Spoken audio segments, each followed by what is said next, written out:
I know that you said that Trump said, okay, you got to turn around if you come to the border. That's the bottom line. And it's not turning around people who have actually, filed for asylum and have been accepted. It's not even applying necessarily to true refugees. We're talking about people who are trying to enter illegally. Trump tried to deter that. You're saying that the Biden administration has incentivized that. That's why we're seeing such a huge surge in illegal immigration, and we're seeing this transportation of thousands of young men to cities across the country. Talk to me specifically about what those policies are by the Biden administration and what you think is the why behind it, because it's very hard for me to see the reasoning behind these kinds of policies. Sure. It's truly shocking, but I think we need, again, a little bit of a background on the history of this. A lot of people, when they talk about the border, they get caught up with the manpower, the strategies, the border wall, the infrastructure. And, I was always of the opinion, from my experience dealing with really every facet of this issue, that it's not a manpower issue. It's a legal incentive issue. If you ask them to come, they'll come. If you don't, they won't.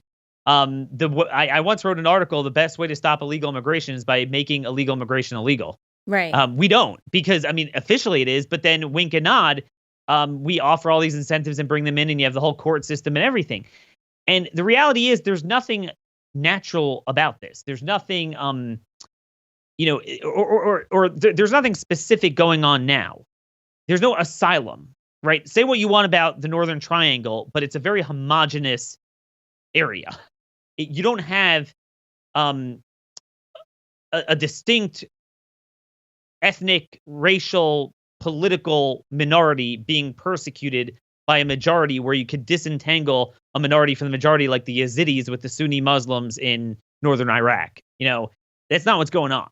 What's going on is this. There's 84 countries that I have counted in the world that have a GDP per capita lower than that of Guatemala.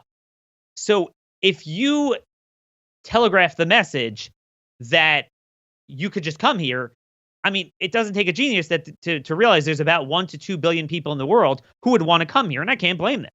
They're kind of crappy areas to live in. There's a lot of poverty. There's a lot of problems. We recognize that.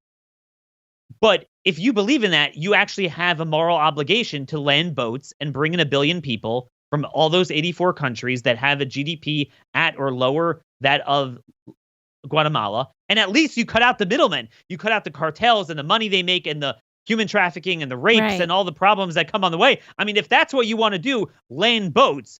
But, that would expose the absurdity of what they're doing. So they don't do that. Instead, what happens is that Central America, because it's a land bridge and they have such established smuggling routes, and they've had so much illegal immigration for so many years. So they want, the more you have, because then they have their communities and family and relatives. So, if you're just from Madagascar or something, how many people from Madagascar are in the country? So it's not as enticing to come. But nonetheless, they are coming a lot now from Romania, from Brazil, certainly Haiti and Cuba. I could actually look at, I have the latest numbers here from Texas DPS for the week ending in March 10th, which, by the way, we're catching about 5,400 people a day. That's an annualized flow, if you extrapolate that, of 2 million people.